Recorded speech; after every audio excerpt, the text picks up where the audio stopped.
每一天，牧师甲你做伙祈祷。今仔日是6月22，以赛亚书54章14节安尼讲：你会因为秉公行义得到建立，你无啥物通惊吓，因为袂阁受压迫。凶暴会离开你远远，恐怖袂逼近你。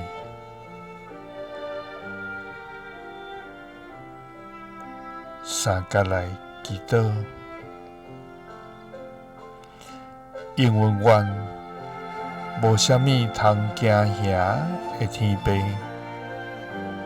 阮感谢你。主啊，你是全能圣洁、全能信实、全能公义的至源全能上帝。主啊，你的权能遍满伫全地，你的恩典临到万邦。你的疼痛充满伫同世间，你的慈爱永远直直。阮要保养你的好名声，也要高举你至圣的名，直到永远。主啊，世间济时充满黑暗，世间人也行家己的路，总是求你帮助阮，用坚定的心行伫你所欢喜的道路。主啊，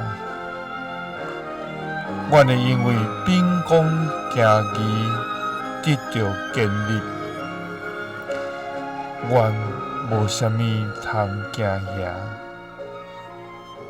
因为袂阁受迫害。凶暴会离开阮远远，恐怖袂逼近阮。祈祷是奉主耶稣基督的圣名，阿门。耶稣听你，赐你平安。